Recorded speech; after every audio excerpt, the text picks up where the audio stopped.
ਤੁਸੀਂ ਸੁਣ ਰਹੇ ਹੋ ਮਦੀਨੇ ਦੀ ਤਾਰੀਖ ਪੰਜਾਬੀ ਜ਼ੁਬਾਨ ਵਿੱਚ। ਯਸਰਬ ਦਾ ਨਾਮ ਮਦੀਨਾ ਤੈਯਬਾ। ਇਸਲਾਮ ਦੇ ਆਉਣ ਤੋਂ ਪਹਿਲਾਂ ਯਸਰਬ ਪੂਰੇ ਜਜ਼ੀਰਾ ਨੁਮਾ ਅਰਬ ਵਿੱਚ ਪਾਣੀ ਤੇ ਹਵਾ ਦੀ ਖਰਾਬੀ ਦੇ ਪਾਰੋਂ ਮਸ਼ਹੂਰ ਸੀ।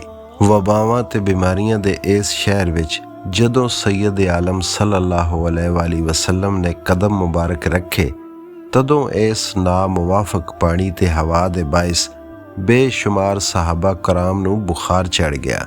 ਸਰਕਾਰ ਸੱਲੱਲਾਹੁ अलैहि वसल्लम ਨੇ ਜਦੋਂ ਇਹ ਵੇਖਿਆ ਤੇ ਹੱਥ ਮੁਬਾਰਕ ਅਸਮਾਨ ਵੱਲ ਚੁੱਕ ਕੇ ਦੁਆ ਕੀਤੀ, ਯਾ ਅੱਲਾ, ਐ ਸੋਹਣੇ ਰੱਬ, ਸਾਡੇ ਦਿਲਾਂ ਨੂੰ ਮੱਕਾ ਮੁਕਰਮਾ ਦੀ ਮੁਹੱਬਤ ਤੋਂ ਵੱਧ ਮਦੀਨਾ ਤੈਯਬਾ ਦੀ ਮੁਹੱਬਤ ਨਾਲ ਭਰ ਦੇ।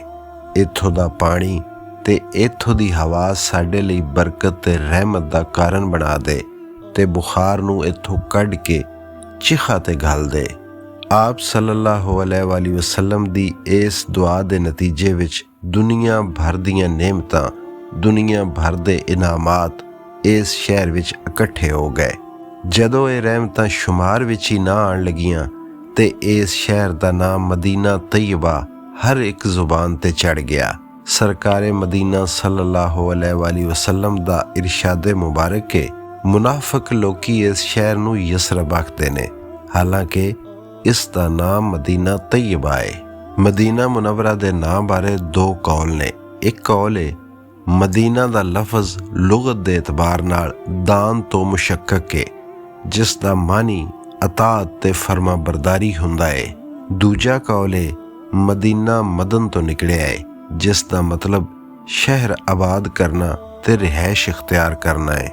ਸਰਕਾਰੇ ਦੋ ਆਲਮ ਸੱਲੱਲਾਹੁ अलैहि वसल्लम ਦਾ ਇਰਸ਼ਾਦ ਹੈ, ਅੱਲਾਹ ਤਾਲਾ ਨੇ ਮੈਨੂੰ ਹੁਕਮ ਦਿੱਤਾ ਸੀ ਬਈ ਮੈਂ ਇਸ ਸ਼ਹਿਰ ਦਾ ਨਾਮ ਮਦੀਨਾ ਤੈਯਬਾ ਰੱਖਾਂ।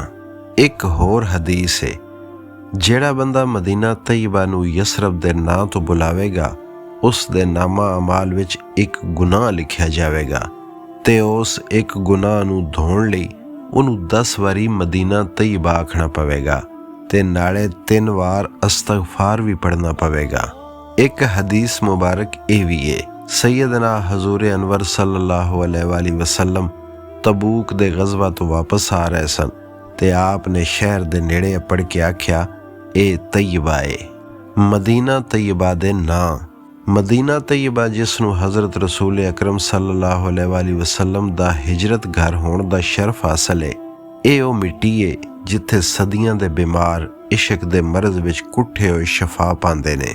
ਪਹਿਲਾਂ ਜਿਹੜਾ ਸ਼ਹਿਰ ਦੁਨੀਆ ਭਰ ਦੀਆਂ ਬਿਮਾਰੀਆਂ ਦਾ ਗੜ੍ਹ ਹੁੰਦਾ ਸੀ, ਆਪ ਸੱਲੱਲਾਹੁ अलैहि वसल्लम ਦੇ ਸੋਹਣੇ ਪੈਰ ਲੱਗੇ ਤੇ ਇਸ ਬਰਕਤ ਨਾਲ ਇਸ ਸ਼ਹਿਰ ਦੀ ਫਜ਼ੀਲਤ ਵੱਧ ਗਈ। ਫਜ਼ੀਲਤ ਦੇ ਇਸ ਕਾਰਨ ਇਸ ਸ਼ਹਿਰ ਮਹਿਬੂਬ ਦੇ ਜਿੰਨੇ ਨਾਂ ਨੇ, ਹੋਰ ਕਿਸੇ ਸ਼ਹਿਰ ਦੇ ਇਤਨੇ ਨਾਂ ਨਹੀਂ। ਵਫਾਉਲ ਵਫਾ ਵਿੱਚ ਇਸ ਦੇ ਕੁੱਲ 95 ਨਾਂ ਲਿਖੇ ਹੋਏ ਨੇ ਤੇ ਯਾਕੂਤ ਦੀ ਕਿਤਾਬ ਮੋਜਮੁਲ ਬਲਦਾਨ ਵਿੱਚ ਇਸ ਦੇ ਕੁੱਲ 30 ਨਾਂ ਦਰਜ ਨੇ। ਕੁਝ ਖਾਸ ਨਾਵਾਂ ਦਾ ਜ਼ਿਕਰ ਕਰਨਾ ਜ਼ਰੂਰੀ ਹੈ। ਤਾਬਾ।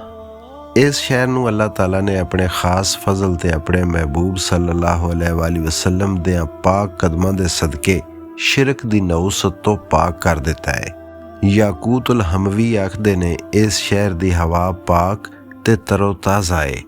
ਇੱਥੇ ਰਹਿਣ ਵਾਲਿਆਂ ਦੀ ਰੂਹ ਵਿੱਚ ਖੁਸ਼ਬੂਆਂ ਵਸ ਜਾਂਦੀਆਂ ਨੇ। ਇੱਕ ਆਖਣਾ ਇਹ ਵੀ ਹੈ, ਸਰਕਾਰ ਦੇ ਬਦਨ ਅਤਰ ਤੋਂ ਜਿਹੜੀ ਖੁਸ਼ਬੂ ਉੱਠਦੀ ਸੀ, ਉਹਦੀ ਨਿਸਬਤ ਨਾਲ ਇਹਨੂੰ ਤਾਬਾ ਆਖਿਆ ਜਾਂਦਾ ਹੈ। ਅਲ ਆਸਮਾ। ਦੀਨੇ ਇਸਲਾਮ ਲਈ ਹਿਜਰਤ ਕਰਕੇ ਇੱਥੇ ਆਉਣ ਵਾਲਿਆਂ ਲਈ ਇੱਕ ਪੱਕੀ ਤੇ ਪੀਡੀ ਪਨਾਹਗਾਹ ਤੇ ਜ਼ਾਲਮਾਂ ਤੇ ਜਾਬਰ ਬਾਦਸ਼ਾਹਾਂ ਤੋਂ ਮਹਿਫੂਜ਼ ਤੇ ਦਜਾਲ ਦੀਆਂ ਸ਼ਰਅੰਗੇਜ਼ੀਆਂ ਤੋਂ ਬਚਾਉਣ ਪਾਰੋਂ ਇਸ ਸ਼ਹਿਰ ਨੂੰ ਅਲ ਆਸਮਾ ਆਖਿਆ ਜਾਂਦਾ ਹੈ। ਕਰੀਆਤੁਲ ਅਨਸਾਰ।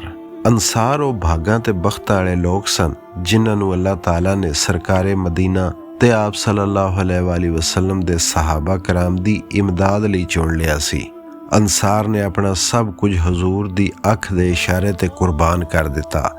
ਆਪ ਦੇ ਕਦਮਾਂ ਦੀ ਧੂੜ ਨੂੰ ਆਪਣੀ ਜ਼ਿੰਦਗੀ ਦਾ ਸਰਮਾਇਆ ਸਮਝਿਆ ਤੇ ਆਪ ਸੱਲੱਲਾਹੁ अलैहि वसल्लम ਦੀ ਹਰ ਤਰ੍ਹਾਂ ਮਦਦ ਕੀਤੀ। ਇਸ ਨਿਸਬਤ ਨਾਲ ਇਸ ਸ਼ਹਿਰ ਨੂੰ ਕਰੀਆਤੁਲ ਅਨਸਾਰ ਵੀ ਆਖਿਆ ਜਾਂਦਾ ਹੈ। ਅਲ ਮੁਬਾਰਕਾ।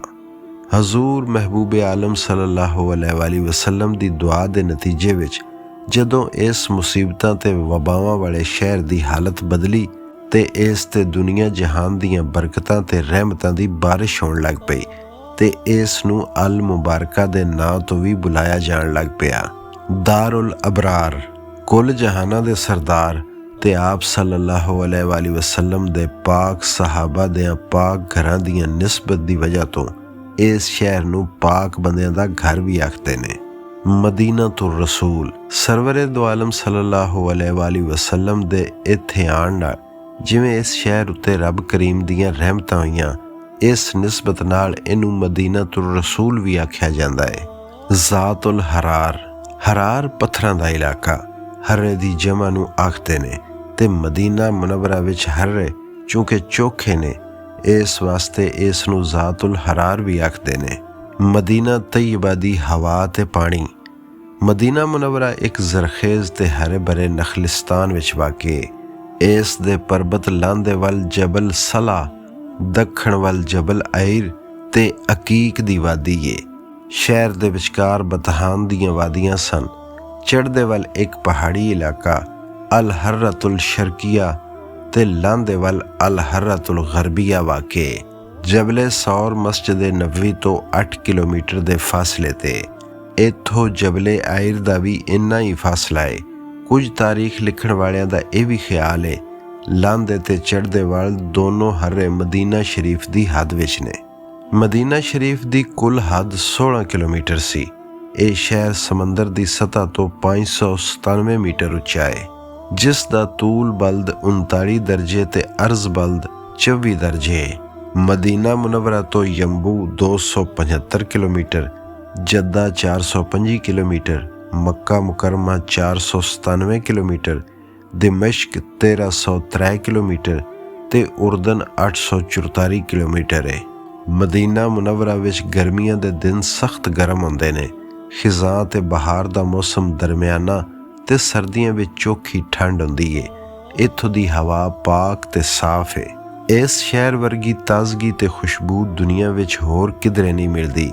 ਇਸ ਜਾਦੂ ਕਰ ਦੇਣ ਵਾਲੀ ਖੁਸ਼ਬੂ ਨਾਲ ਮੁਰਦਾ ਦਿਲ ਜ਼ਿੰਦਾ ਹੋਣ ਲੱਗ ਪੈਂਦਾ ਹੈ। ਇੱਥੋਂ ਦਾ ਪਾਣੀ ਕਮਜ਼ੋਰਾਂ ਨੂੰ ਮੋਟਿਆਂ ਕਰਦਾ ਹੈ ਤੇ ਬਿਮਾਰਾਂ ਨੂੰ ਸਿਹਤ ਦਿੰਦਾ ਹੈ। ਇੱਥੋਂ ਦੀ ਜ਼ਮੀਨ ਪਥਰੀਲੀ ਏ। ਇੱਥੇ ਖਜੂਰਾਂ ਦੇ ਬਾਗ ਥਾਂ ਥਾਂ ਦਿਸਦੇ ਨੇ।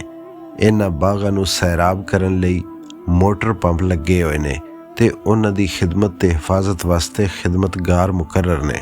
ਇੱਥੇ ਇੰਜ ਦੀ ਆਬੋ ਹਵਾ ਏ, ਜਿਹੜਾ ਇੱਕ ਵਾਰੀ ਇੱਥੇ ਆ ਜਾਵੇ ਤੇ ਉਹ ਆਪਣੀ ਵਾਪਸੀ ਦਾ ਰਾਹ ਭੁੱਲ ਜਾਂਦਾ ਏ। ਹਰ ਕੋਈ ਪਰਵਾਨਿਆਂ ਵਾਰ ਆਪਣੀ ਹਯਾਤੀ ਤੇ ਆਪਣੀ ਜ਼ਿੰਦਗੀ ਇਸ ਸ਼ਹਿਰ ਤੋਂ ਵਾਰਨ ਲਈ ਤਿਆਰ ਹੈ। ਆਸ਼ਕਾਂ ਨੂੰ ਇੱਥੇ ਕਰਾਰ ਆਉਂਦਾ ਹੈ ਤੇ ਹੁਣ ਵੀ ਸਰਕਾਰ ਸੱਲੱਲਾਹੁ ਅਲੈਹਿ ਵਸੱਲਮ ਦੇ ਪਸੀਨੇ ਦੀ ਖੁਸ਼ਬੂ ਹੁੰਦੀ ਏ। ਮਸਜਿਦ ਨਬਵੀ ਵਿੱਚ ਵਾਧਾ। ਖੈਬਰ ਦੀ ਫਤਹ ਮਗਰੋਂ 7 ਹਿਜਰੀ ਵਿੱਚ ਕੌਨੈਨ ਦੇ ਵਾਲੀ ਨੇ ਆਏ ਦਿਨ ਮੁਸਲਮਾਨਾਂ ਦੀ ਵੱਧਦੀ ਹੋਈ ਤਾਦਾਦ ਵੇਖ ਕੇ ਮਸਜਿਦ ਨਬਵੀ ਦੇ ਰਕਬੇ ਨੂੰ ਵਧਾਉਣ ਬਾਰੇ ਸੋਚਿਆ। ਮਸਜਿਦ ਦੇ ਗਵਾਂਢ ਇੱਕ ਗਰੀਬ ਜਿਹੇ ਅੰਸਾਰੀ ਰਹਿੰਦੇ ਸਨ। ਉਹਨਾਂ ਨੂੰ ਸਰਕਾਰ ਸੱਲੱਲਾਹੁ ਅਲੈਹਿ ਵਸੱਲਮ ਨੇ ਆਖਿਆ, ਜੇ ਤੁਸੀਂ ਆਪਣਾ ਘਰ ਮਸਜਿਦ ਲਈ ਵਕਫ ਕਰ ਦਿਓ ਤੇ ਇਸ ਦੇ ਬਦਲੇ ਵਿੱਚ ਤੁਹਾਨੂੰ ਜੰਨਤ ਵਿੱਚ ਇੱਕ ਮਹਲ ਦਿੱਤਾ ਜਾਵੇਗਾ। ਉਹ ਅੰਸਾਰੀ ਇੰਜ ਨਾ ਕਰ ਸਕੇ, ਜਿਸ ਦੀ ਵਜ੍ਹਾ ਤੋਂ ਹਜ਼ੂਰ ਸਰਵਰੇ ਕਾਇਨਾਤ ਸੱਲੱਲਾਹੁ ਅਲੈਹਿ ਵਸੱਲਮ ਨੇ ਐਲਾਨ ਫਰਮਾਇਆ, ਜਿਹੜਾ ਭਾਗਾਂ ਵਾਲਾ ਇਸ ਥਾਂ ਨੂੰ ਮੁੱਲ ਲੈ ਕੇ ਮਸਜਿਦ ਵਾਸਤੇ ਵਕਫ ਕਰੇਗਾ, ਅੱਲਾਹ ਤਾਲਾ ਉਹਨੂੰ ਬਖਸ਼ ਦੇਵੇਗਾ।